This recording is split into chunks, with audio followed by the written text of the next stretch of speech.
I'm just sitting here soaking up the sun on the rooftop. My name is Candace, and we're about to wait together, right? On this episode of While We Wait, we have Cydavia. Hey, boo. Thank you for coming, being a guest. So we're going to talk to her and explore some ways that she waits. This girl is creative, extraordinaire, beautiful young woman, and who is definitely on her path. And we'll explore her path right now. Hi, welcome back to While We Wait, where we're over here in the flow of life. This is my channel, In the Flow Forever. My name is Candace. I'm your concierge on this wait journey. So we thank you for being with us in this series of While We Wait. Today we are waiting with none other than the Cydavia Sid Dreams. This is my sister, my friend. I love her. She's going to tell you about herself and how she waits. Sid, so you want to introduce yourself to everyone? Wow, that is so great. Hi, everyone. I'm Cydavia Patterson. I am a multi-hyphenate creative, really leaning into music, so doing singing, songwriting. I have done my first album, looking to do a second right now. Been super getting into script writing as well. And so navigating so many different gifts and talents that God has for me, and learning that there are different seasons for different things. And so I think that's really where the wait for me has really played a toll. As it does, as it will. Hence the reason for the channel. We gotta wait well in these seasons. If we wait well, we'll get to the goal. I think I discussed with you the foundation of this channel is seek first the kingdom of God and His righteousness, and all things will be added. Yes. Well, this is why we're sisters. This is the reason God has to put you in community with people, like-minded people who are going in the same direction. So on this weight gain, it's a journey.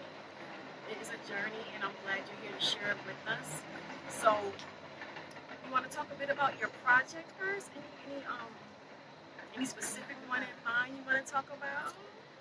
Wow, yeah, okay, so I would say that my biggest one so far has been the album that I wrote, Situationship City, and talking about really the waiting of relationship. And so, as it happens, and so I think that project to me is so powerful in looking at like how we can get out of situationship city, get out of places where we are having different expectations, we're not communicating. I really feel like that those are really the root issues. For me, like everything started off as this like musical project of me just expressing who I am and like expressing what I was feeling in those moments, and now moving to a space where I'm, hindsight is 2020, and I ended up writing a script to talk about the background behind the album, about my personal journey with situationships, especially this one in particular. It's so powerful. It's interesting because you don't realize what's so powerful until you share it with those closest around you. That's why community is so important.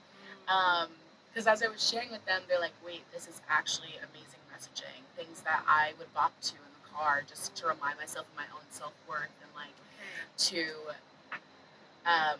remember that I'm only human, and even in me being human, I'm able to be loved and should be loved accordingly. And I think that those messages have really come out in my art form, especially within this album, and I'm really excited to hopefully, work on a finished draft of this movie script very soon, like getting that out. I think where the weight has really come in is I'm so blessed that God has given me the opportunity to write pretty much like pretty fast. Like when a song comes to my heart, like I'm able to get it out pretty fast. I know, I hear the melodies in my head, and I'm able to put it out. But then it's like the actually publishing it, it's the distribution of my creative work, where like that's where that weight really comes into play. And it's like, okay, God, you maybe like have had me write out this album, but when it's going to be the time to actually produce it and like let the world hear it. When it's going to be the time for this script to finally get the appropriate editor to help make it to a place where it can be mass produced as a feature film. I think that those are the things for me that have been, it's been an interesting journey. But one thing I'll be though is once I start creating, I can't stop. Like, so as I am waiting for these like big breaks and big accolades that I feel like God's put on my life, I also am creating other things. Like, it's been such an amazing opportunity, like using, like your place is really your worship, like where you work, where you commune, that's places for you to worship God and places for you to just glorify Him and whatever you can. And it was just such an amazing opportunity, like during the time, you know, as I'm writing and waiting, I'm working and I'm working, you know, at SU. I'm helping Black students like get resources. Syracuse University, in case you didn't know it, go SU. Yes, my former hometown, go Orange. Just had to throw that out there. Like, okay, SU, you might not know. Okay, go ahead. Yes. And so, working for the institution, putting my heart and soul out for those kids, helping to give them opportunities that they wouldn't have, you know, regularly had.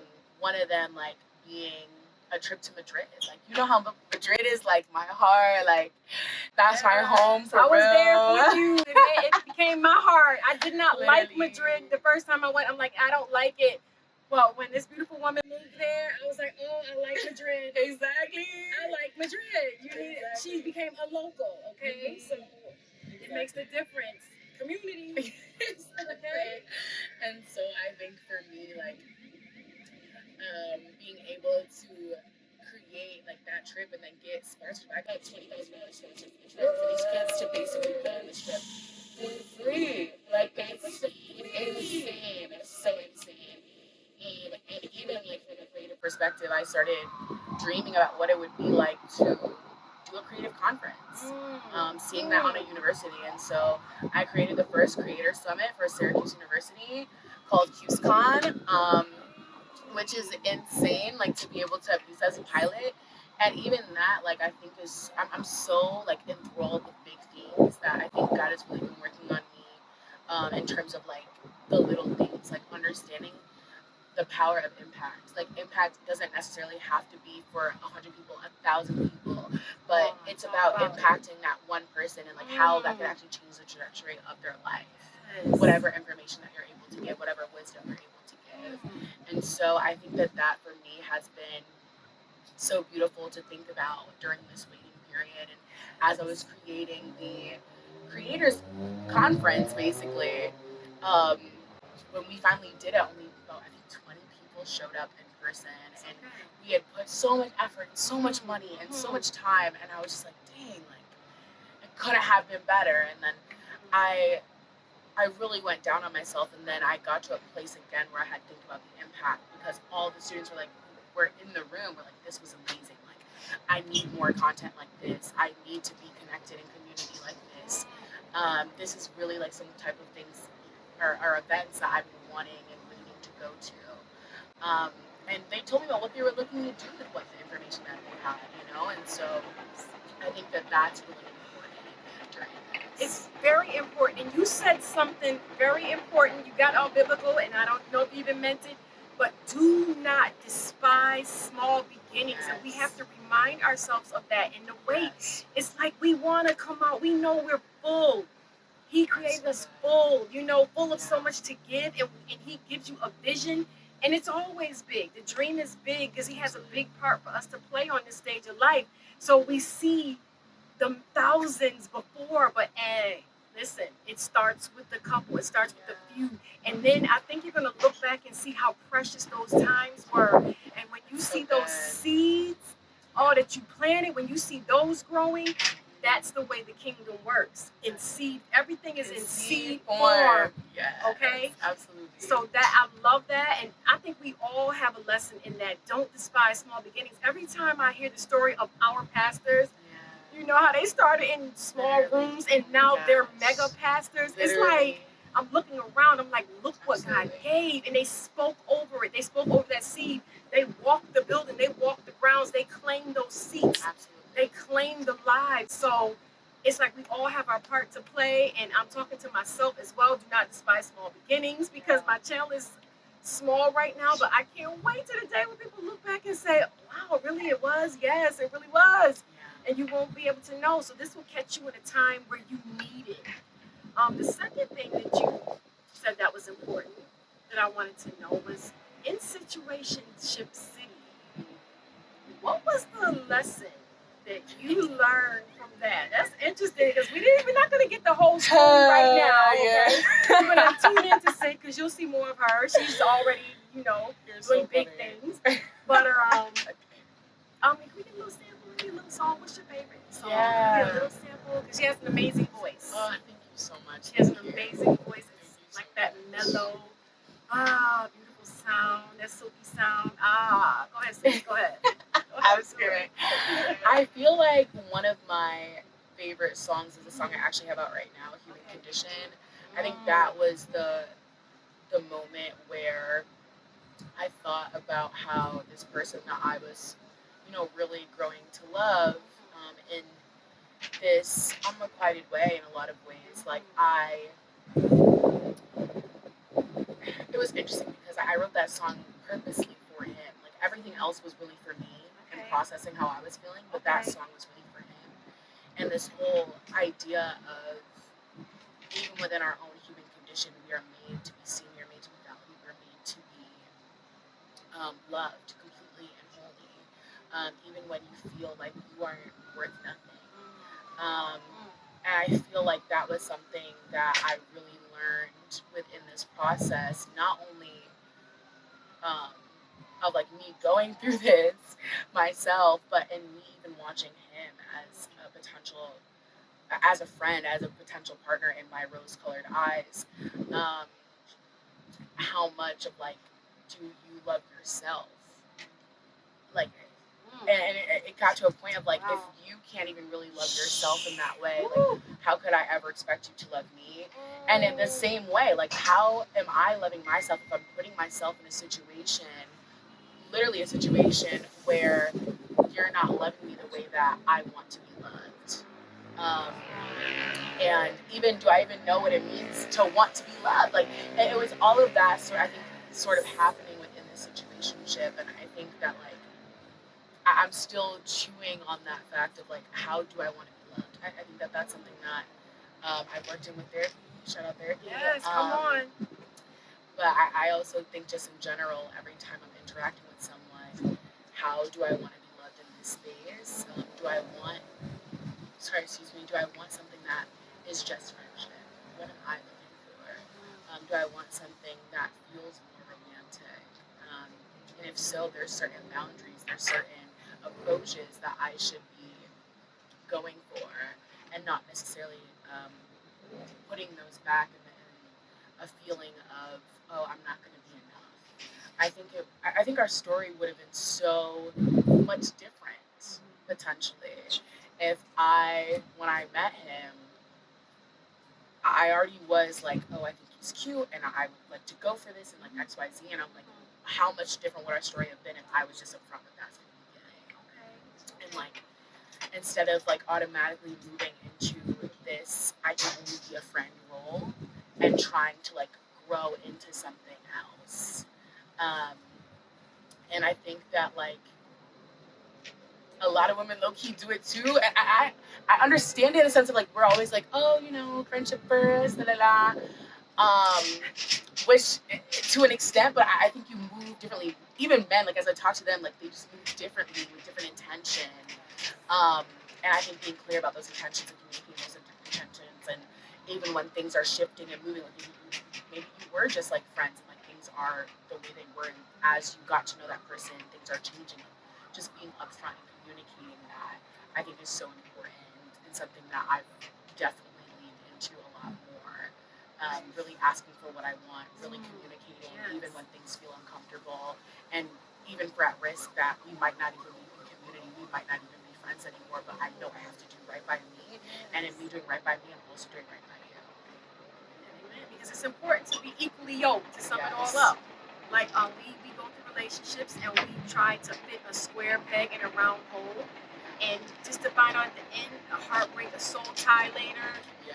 We've been unequally yoked this whole time, and it's like it feels like a waste of time. But the good news is that you're learning and growing through these relationships, and you're asking questions, which I definitely encourage on the last video of self-introspection. This is what we do. We journal. We get those morning pages in, and we try to self-introspect, and let's be honest with ourselves, because that's the only way you're gonna grow. Be honest with yourself. Look, it's just you in the room. Literally, just you and God. It's you and God. You can't hide from him. You can't hide. No matter what you want to, you cannot hide from him. So just lay it out on the table so you can grow, get past it, learn, and pass down that information. But notice what else Sid said is that she's still moving. In the process of these relationships, she's got other projects going. She's still growing. So she's like a Ruth out here. She's in her field and in her purpose, gleaning. Yeah. So don't stop moving. If the relationship is not working out, don't stop and wait for that or anything. She's keeping it moving. Yeah. So that's very important. Like, that's where you're going to find your man, in the field. As you're gleaning, you're going in the right direction of where God wants to take you. So you're going to intersect with the man, the purpose, and everything by seeking first his kingdom. And that's asking questions. God, what do I want here? What am I made like? What am I built like? Exactly. I know what I don't want is what I also hear too. I love that empowerment. I love that. Listen, I'm not going to stand to be treated for any less than what I'm worth. Yeah. Right? Definitely. I think that was one of the lessons from the situationship. So you were moving away from the situationship city. Yeah. Are you totally out of it, or Definitely totally out. All right. Never. I think after the situation, like, I tried to rebound. Mm-hmm. Not my greatest moment. Not my greatest moment. But then after that, I think each time though, like, just learning more and more, like being better, communicating a lot more. Like, I think that's really what's been the huge differentiating factor. And now moving out of place of seriousness. Like, I'm sort of done with the entertainment. Right, I feel like the plot was cute, but now the plot can be over. Like, let the plot be something different. Let be something different. Please, yes. Take me seriously, because I think also, like, even with my own friendships, and I was talking with my friend, even with friendships, like, I feel like once you start knowing yourself and learning more about yourself, like, it's hard to be in community with the same people. Facts. I said it. That part. And so, like, having to reshape that, I think also is something, like, people don't really realize that in the wait a lot is happening. I think of the wait almost like, and that's why things are always moving for me and hustling low key, because the waiting period is almost like harvest, right? So when you think about the seed harvest circle, you plant these seeds, right? And then, what are you doing after the seed is planted? You're literally waiting. But we are waiting, but what's happening underground is so much more. It's growing roots. You know what I mean? So, like, there's things always happening. And I think that, like, as you're in your waiting period, you change a lot. At least, I think that you should be changing a lot while you're waiting. You better be, unless you were almost, You know, there's certain character development things that are happening that, like, you're literally growing roots. Mm-hmm. And so I think that that's also super important to know as well, not only with, like, you know, men in terms of relationships in that way, but even with your friendships. Definitely. What roots are you growing while you're in your wait? Because that's also going to be, like, those roots are helping you, you know, suck up your nutrients and all like that, you know, so that you're able to bloom. Like, are they doing that for you? Is that potentially not happening? Are you surrounding yourself with people who speak life into you? Speak life into the projects and dreams that you have. And if you can't, you probably should start distancing. You probably should start cutting those connections off, because they're not bringing you to where God is trying to have you. That's right. That's right. And we're watering, he's watering. So, like you said, they'll suck it up. And that's what people with that vapor energy do. They come along and suck it up and suck you dry. And you ruminating on things that you shouldn't be ruminating on, and thinking thoughts, why am I thinking this way? Oh, that's their thoughts towards me, not God's. Oh, let me remember, it's his thoughts that he knows the purpose to my life. Maybe they don't. Maybe they don't have a purpose in their life. Maybe they don't have a goal or an end game. So that's very important who you surround yourself with. Because only eagles can fly that high, you know? Touche. I will say devil's advocate, though, or maybe not fully devil's advocate, but like another perspective is that when people question you, I think that's actually really important and a really strong growing moment. I definitely have had situations where my own like family question, is this even godlike? Like, is it even worth like putting all your time and energy into making the art that you do, to doing these things? It seems like a distraction. Like, don't let yourself be easily distracted, XYZ.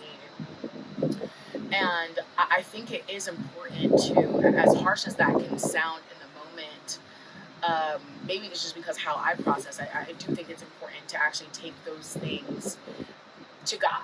Like, take those things to heart and really think about, am I being distracted by X, Y, and Z as I'm on my way to this goal, even if it is during this waiting period. Am I acting out of character? If so, why? Like, is this something that's going to propel me to the next destination? I do think that is super important. And also helps you with your own character. I think about my own friends, and there's times where I can be jealous. Ew, I hate saying it. But I can't stand jealousy, but it happens. But it's like real. Thinking about it's it, real. like it won't be something that I'm like outwardly like trying to, you know what I mean? But like having those moments where I'm like, wow, like, you know, she puts on her makeup like every day and like has it all together all the time, and like I feel like I don't do those things. So like, does that make me less of a woman? Does that make me like less of a person? And like, those are the types of things that I have to, again, like bring back to the cross and reconcile and be like, this is how I'm feeling because of X, Y, and Z. Even during my wait, like, especially with relational waiting periods, like, oh, is this the reason like why I'm not in certain relationships or X, Y, Z? Because I have these certain insecurities or certain deficiencies. And so I think that like in the waiting also, like, challenge is so important. Like, God challenging you, other people challenging you, and you always needing to bring that back to the cross. Absolutely, because where I did get caught up was actually thinking that those things were true. See, you did the right thing and taking it like, okay, let me listen without taking this in, and let's deal with this. If this is true, let me see. Now, had I just being transparent, had I done that a lot sooner instead of thinking that my intuition was wrong, thinking that no, God really don't have this for you, they don't see it. You know, because I kept waiting for that validation. I kept waiting for that, yes, girl, that's true, you do that. And I remember one of the pastors of the church said, Candace, every time I see you, I keep thinking God is your source. And at the time, I'm like, yeah, I know God is my source. Yeah, I know. But really, yes, I do know that. Of course he is. But I was also listening instead of him being my source for my approval. He was like another part of the peanut gallery. You know, he was like, okay, I know he's my source. He's my source of blessings. He's my source by the sunshine. Yes, he is. But he needed to be my source of affirmation. Yes. He needed to be my number one source, you know, because otherwise then it's idolatry. Me listening to someone else or going to other comforts other than him. So I finally got it. I'm like, he alone knows what he's going to do with me. Yeah. You trust yourself. I need you to trust me, Candace, and trust in you. Yes, you trust me, but you don't trust me to trust you, and I want you to trust you. And I was like, don't trust me. That's so real. Yes. I was like, you sure? Let's hold hands a little bit longer. He's like, no, not on this level. We're gonna go to the next level, and then we'll hold hands again. Okay. So right. Yes. So this weight game, you will find out a lot about yourself. I do believe that if you are honest, truth is real. And something I said in the last video of self-introspection, be a lover of truth. Gotta be a lover of truth. You gotta. It could come at you in a couple ways. It might hurt. Yeah. It's gonna hurt sometimes. Yeah. But we need to be lovers of truth so we can grow and grow through it. So I didn't forget about that song. You wanna give us a little of your favorite, or what you think? Sure. Yeah, I can sing a little bit of All right. Condition.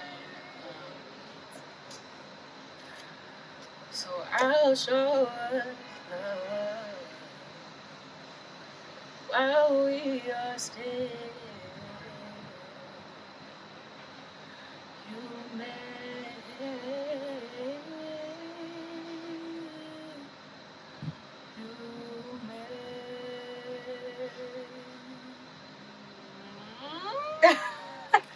I love her voice. I was at the album release party. It was beautiful. Oh my it was gosh. amazing.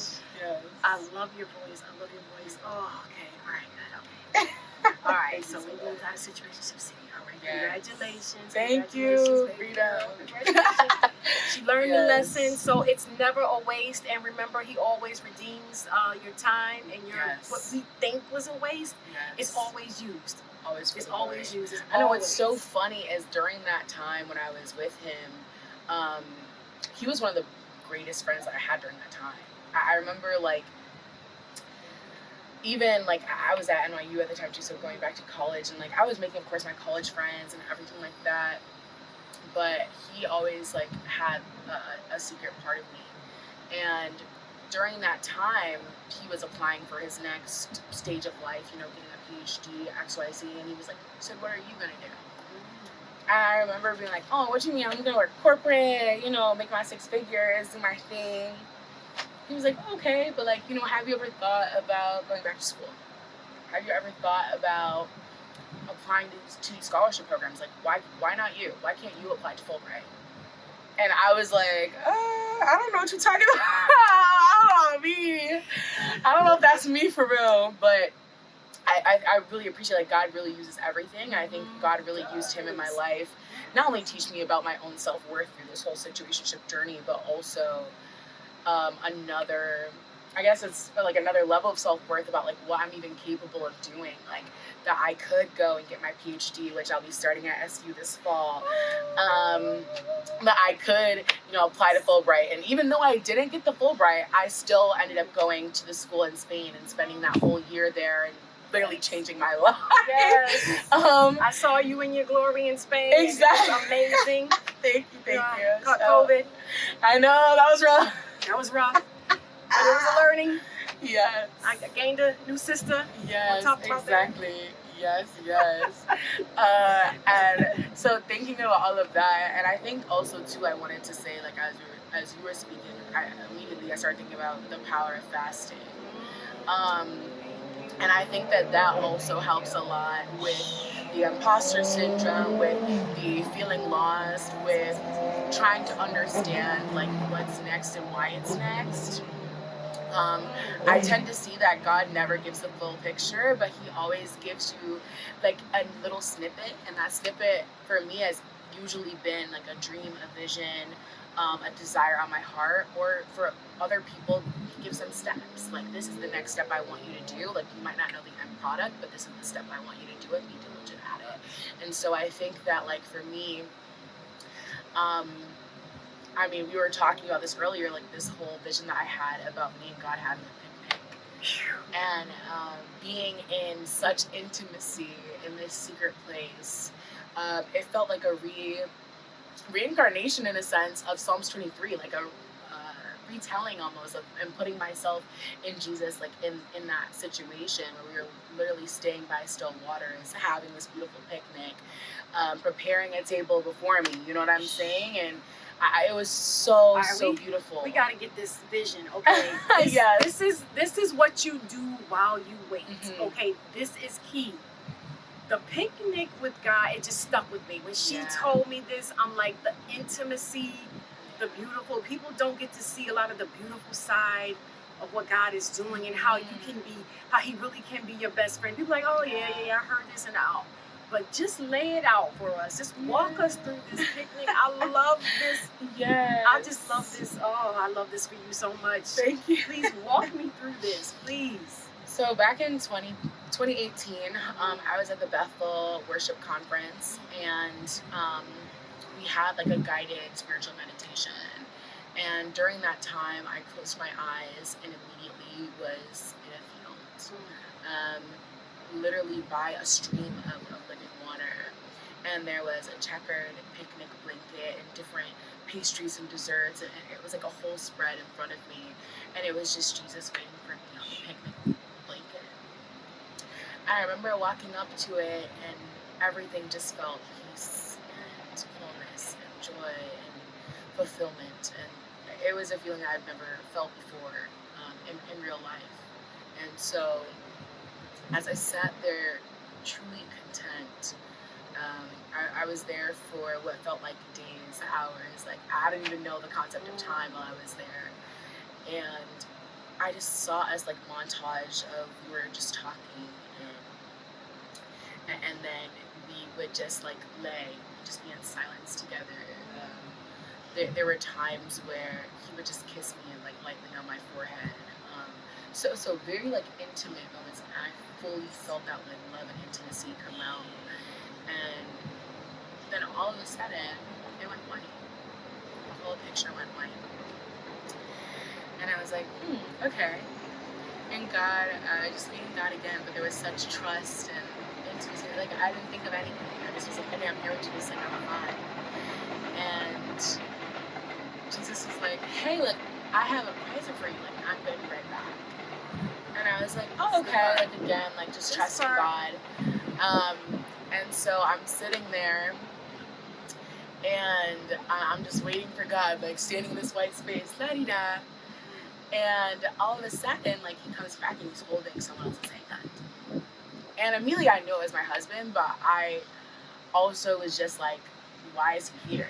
And so when God came up to me and was like, hey, like, this is my present for you, I remember actually fighting back in the dream. And it was so funny me watching that, because during that time I was one of the most, like, I was still on my, like, self-worth insecure journey.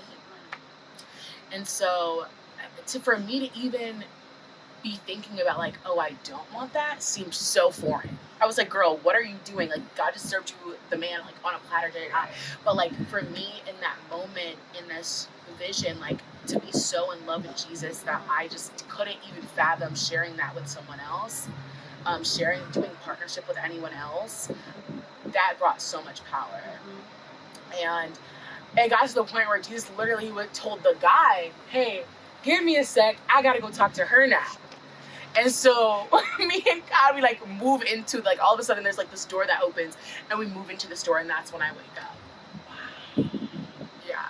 Oh, that is so powerful. So it's been so beautiful to go back to what God has shown me over these, like, 7 years now, like, whenever I'm in these situations, and as I'm navigating life and being like, God showed me, like, how this is all gonna end in the end. And so just being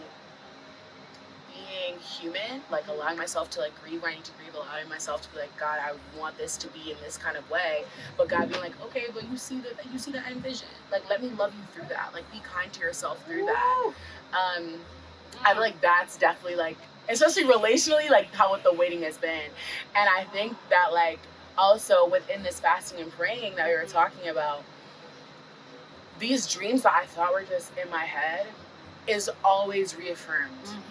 Always reaffirmed when I'm in fasting and prayer. I'm a dreamer. And I'm like, God, that means that I'm on the right path. Yes. Even if my family's not seeing it, even if my friends are not fully seeing it, they're not fully seeing the vision, that's okay, because God, I know that you see the vision.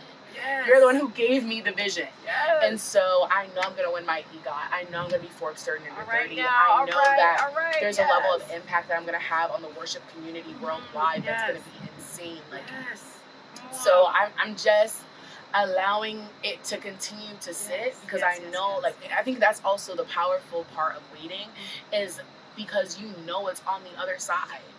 You literally know what's on the other side. So if you're like, God, you need to mold me, God, you need to put pressure on me, God, you need to crystallize me,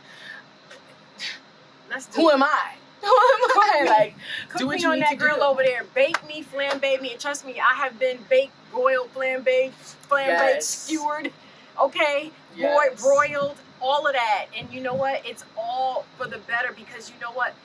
The path is narrow, you know, and I love Cyd's transparency, which is why she's my first interview.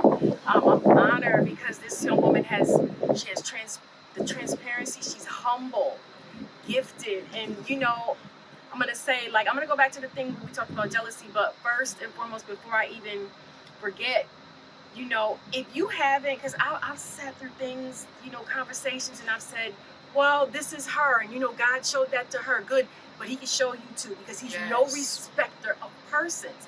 He isn't. If you haven't had these encounters, you know what? Because He don't love us more than you, ask for it. Say, God, me too.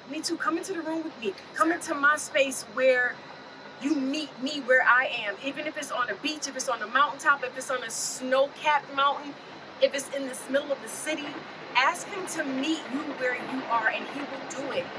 And, definitely fast and pray. We'll talk about that later in the series. We will get into fasting and praying because it's important to kill the flesh. We'll talk about that too if you don't know what that is.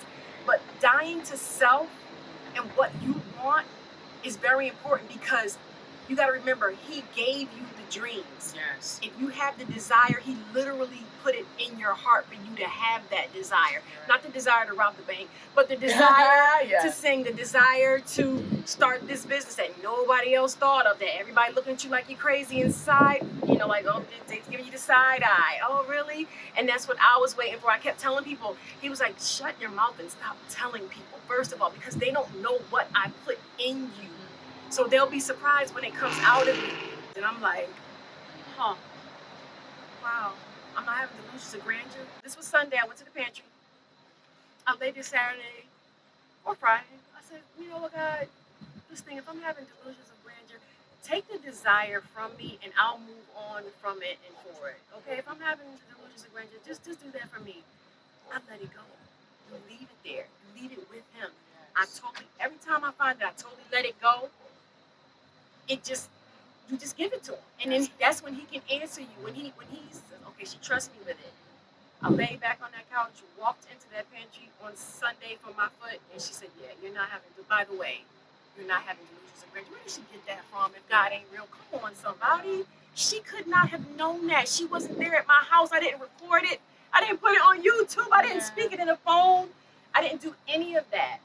So He will confirm it for you, just like He did with her, just like He does with me and anybody else So I just had to, put that out there, because sometimes people really think, yeah, well, that's just me. When I started reading the Bible and Jeremiah 29:11 came up, I'm like, yeah, well, that was Jeremiah. That's how far I've come. God was talking to Jeremiah, so He loved him.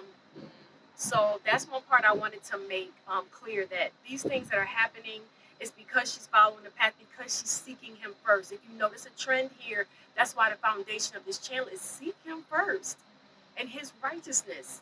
He will guide you in that plain path. So she already knows the outcome. That's why I love that vision.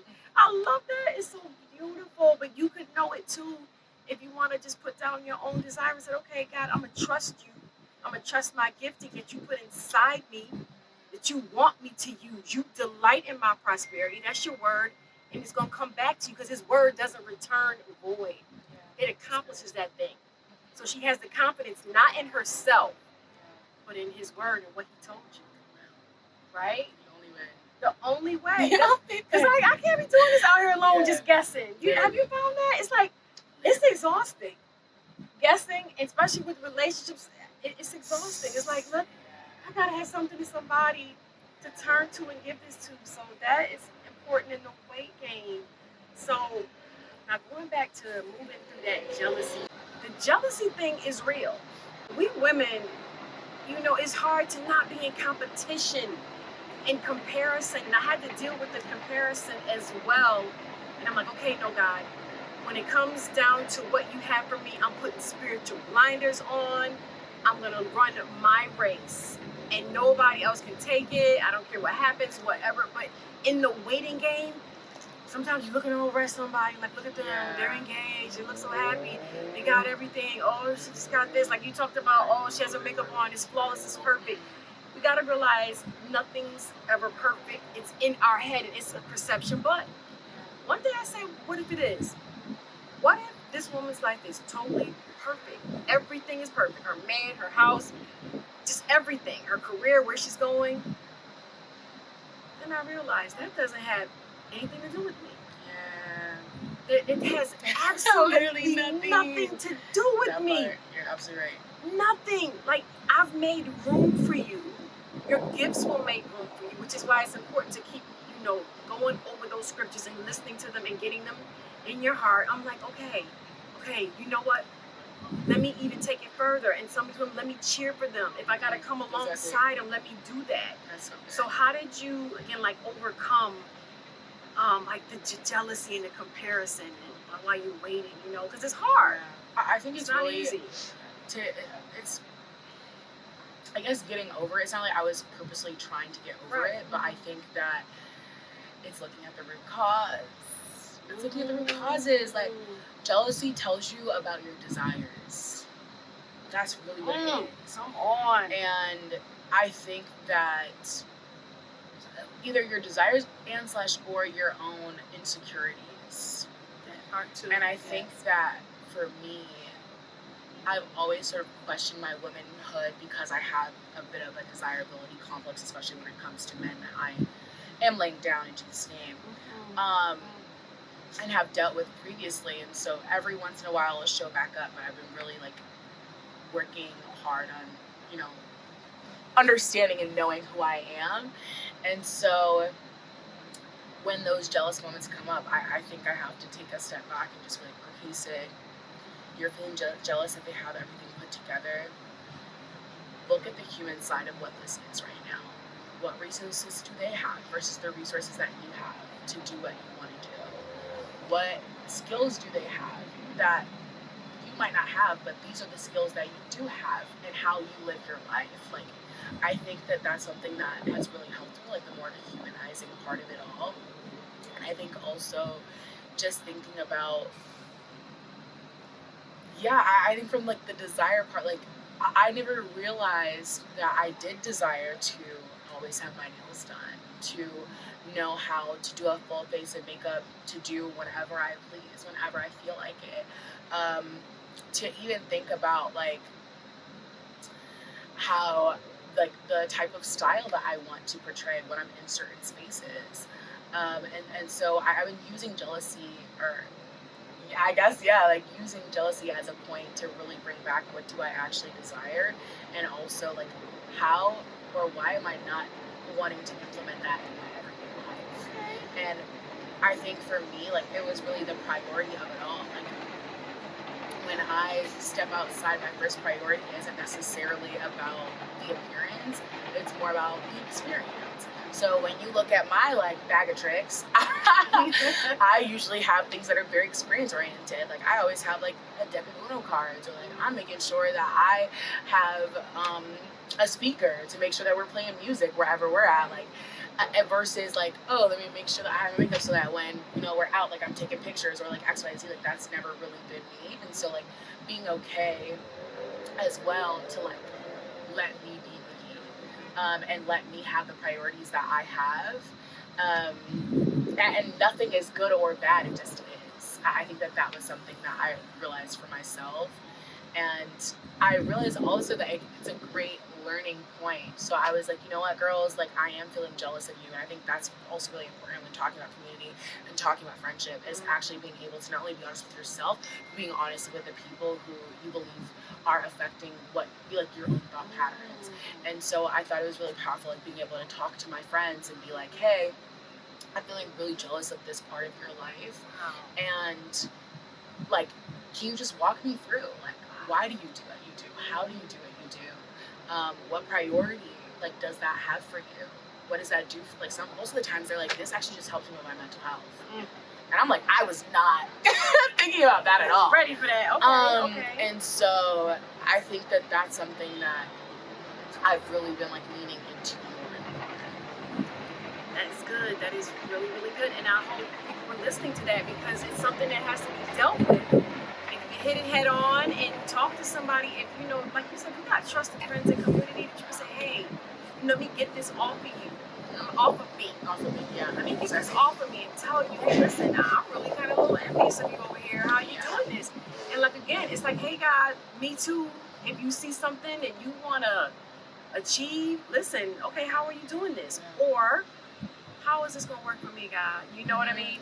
Either one, talk to this person. Their way might, like you said, this is just my mental health game. Yeah. It's part of me, what I need to do.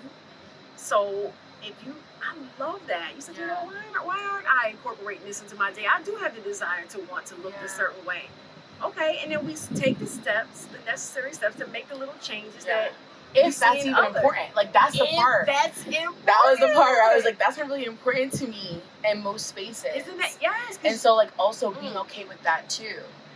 I think that was really, like, the powerful moment. Being the authentic you and appreciating it. Like, Absolutely. You know what? She looks great with her makeup on, but I'm not about to go and beat up my face every day. Exactly. And wash but when I do want to, I'm like, yo, girl. Right. There you go. Come do it on me. Yes. There you go. Come do it on me. Use it. Like, that's really, that's absolutely important.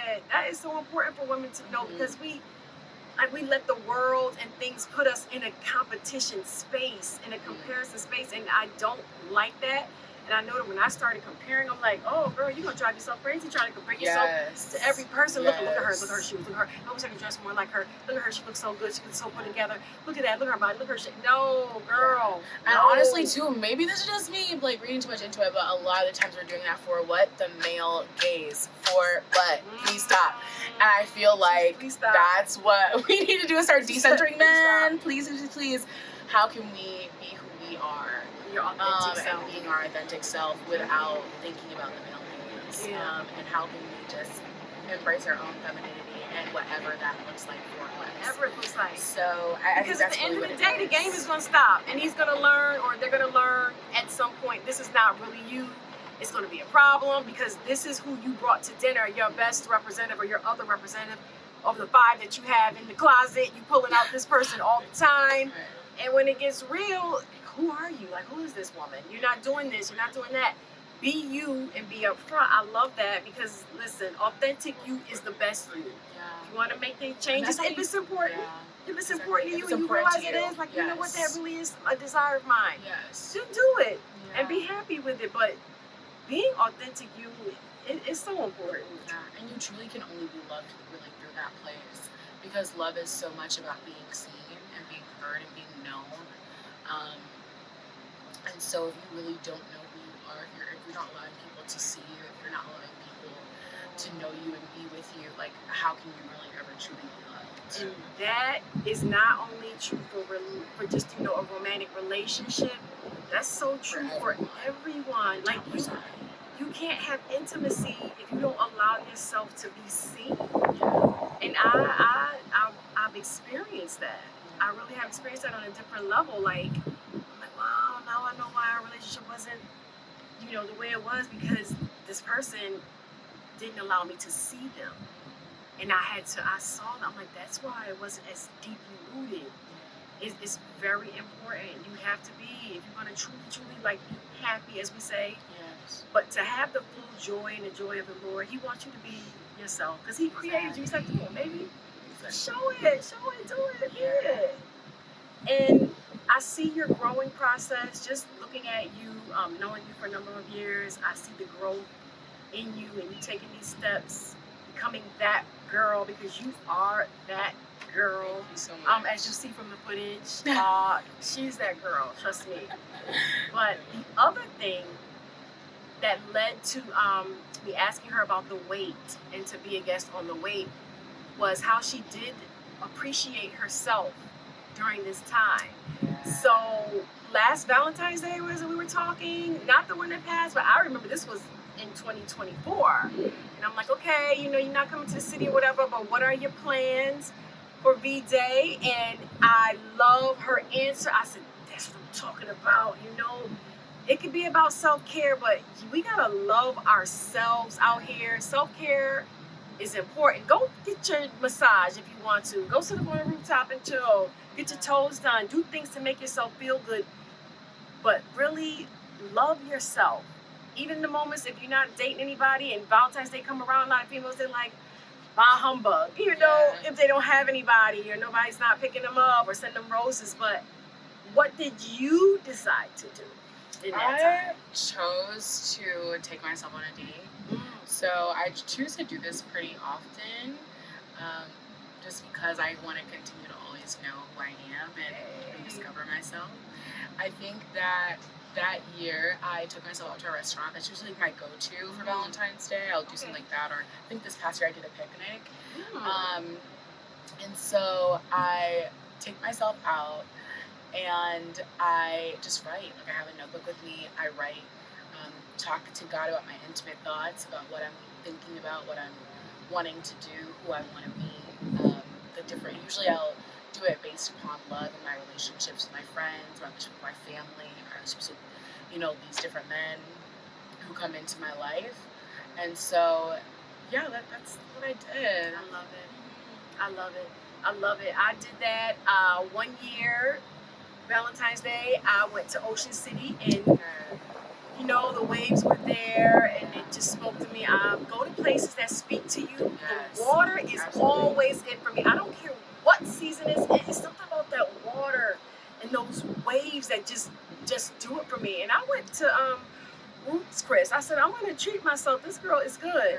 I'm gonna love on myself. That was self-care, but listen, that was love too, because you know what? It was just me. I'm like, listen, I had my light. No, actually, no, I didn't have a light. It was dim. And there was an atmosphere, and I was by myself, and they were like, you by yourself? No problem. Sat me somewhere beautiful and gave me a light from my book and from my reading, and it was just lovely. And I sat back and I enjoyed my company. And one of my friends said, you went there alone? I could never do that. I could never not do that. That part, heavy on that part. You gotta enjoy your own company. Yes. Don't be afraid. I've gone to the movies by myself. I've gone around the world by myself. Yes. You gotta know yourself before you want to get in a relationship with people. You don't even know you. Yes. Talk about it. So that was very, very important for me, and I loved it, and I could never just not do that. You know what I mean? So I was so proud of you for that. I was like, yes, my girl, she got it. Yeah. That was beautiful. So also, what I hear Sid saying is she's digging in her own backyard. So a lot of times we look outwardly at just the friend group and wanting to be, loved, respected, and everything from an outside source. But she's also digging in her own backyard, because that's where it starts. Planting seeds in her own. You have brothers and sisters, so she's active in your family life, and you're a big sister. I am. She's a big sister. I am the oldest. She is the eldest child. Okay. Yes, definitely during this period of being in waiting, I think that I have talked with my family about so many different topics. I've really created better connections with them. Have even addressed things that I never even thought were problems that were potential cracks, and I thought that was also really healthy for our relationship. And so, yeah, God's been super, super great to me on the family front. Like, really being able to dig in and create a whole new layer of intimacy with them. I love that, because Sid's last birthday, like, we all went. I said, I love this so much for her. We all went to the DR, to the Dominican Republic, and as you'll see from the footage, had a great time, and it was all encompassing. It was family, friends, sisterhood, and it was beautiful. And you gotta grasp that, no matter what it looks like. Even if you don't, have it with her sister flew in, daddy, mommy, uncle, and then friends and family. I love that. But create your own. Listen, your table might look different. Yeah. So if it doesn't look like that for you, create those roots now in the wait. Repair what relationships, because I hear that too. Repair the relationships that need to be repaired.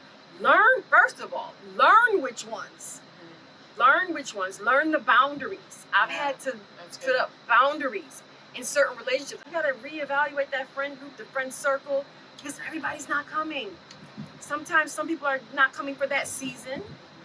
But sometimes they're just not coming ever, and I still love you. I love you. Yeah. I love you. Love is not what we think it is. We think love is acceptance, but it's not.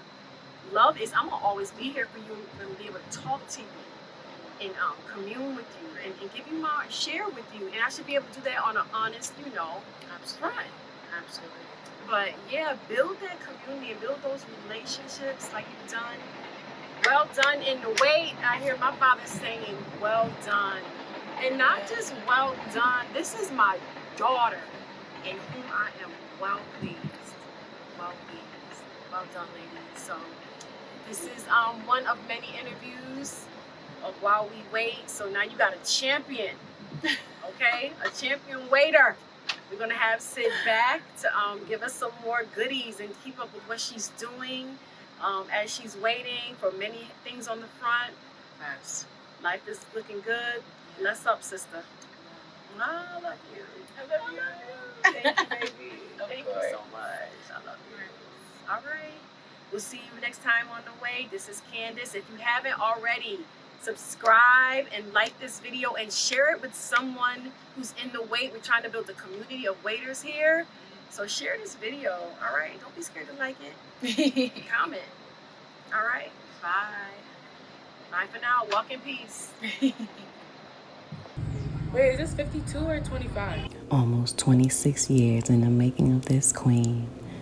A visionary, a daughter, the likes you've never seen. While you lay idle, she gon' champion her dreams. Planning, not scheming, but planting and feeding. Her voice, her character just lights up the scene. The masses will feed on the charisma of the food she brings. This ain't no scheme. Things happen when Cyd dreams. You've made her a wonder and the evidence of your glory. Your anointing shines on her light forever. Thank you for this love and this light and this gift that you gave us. Things happen when Cyd dreams.